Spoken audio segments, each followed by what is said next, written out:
लोकशाहीचा बुलंद आवाज, रिपब्लिकन वार्ता, महाराष्ट्र। पुसद येथे आमदार जितेंद्र आव्हाड यांच्या कृतीचा निषेध, भारतीय जनता पक्षाने केले आंदोलन। मनुस्मृतीचे दहन करीत असताना आमदार जितेंद्र आव्हाड यांच्या हाताने डॉक्टर बाबासाहेब आंबेडकर यांचा फोटो फाडला गेला। या घटनेचा भारतीय जनता पक्षाने तीव्र शब्दात निषेध केला आहे। भारतीय जनता पार्टीचे विधान परिषदेचे आमदार निलय नाईक यांच्या नेतृत्वात पुसद येथील डॉक्टर बाबासाहेब आंबेडकर चौक येथे निषेध आंदोलन करण्यात आलं। जितेंद्र आव्हाड यांनी डॉक्टर बाबासाहेब आंबेडकर यांचा अपमान केला आहे, त्यामुळे त्यांच्यावर कारवाई करण्याची मागणी यावेळी करण्यात आली।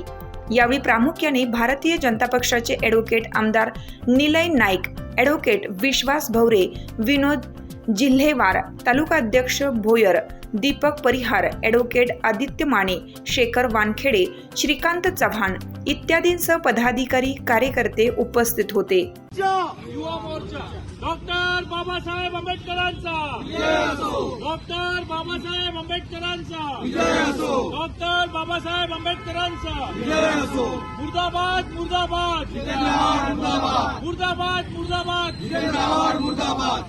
भारतीय घटनेचे शिल्पकार महामानव डॉक्टर बाबासाहेब आंबेडकर यांच्या बाबतीत एक कृत्य काल राष्ट्रवादी काँग्रेस पक्षाचे आमदार शरद पवार गटाचे जितेंद्र आव्हाड यांनी जो प्रकार काल केलेला आहे तो अतिशय निंदनीय आहे आणि या जितेंद्र आव्हाडच्या कृतीमुळे सगळ्या महाराष्ट्राच्या जनतेला अतिशय वेदना झालेला आहे।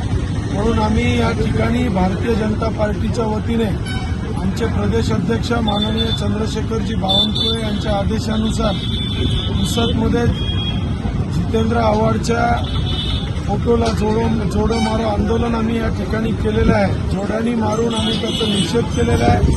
मी त्या कृतीचा धिक्कार करतो आणि अशा प्रवृत्तीला शासनाने कठोर कारवाई केली पाहिजे ही जाहीररित्या मागणी करतो। जय भीम। रिपब्लिकन वार्ता न्यूजसाठी विदर्भ उपसंपादक राजेश ढोले, यवतमाळ।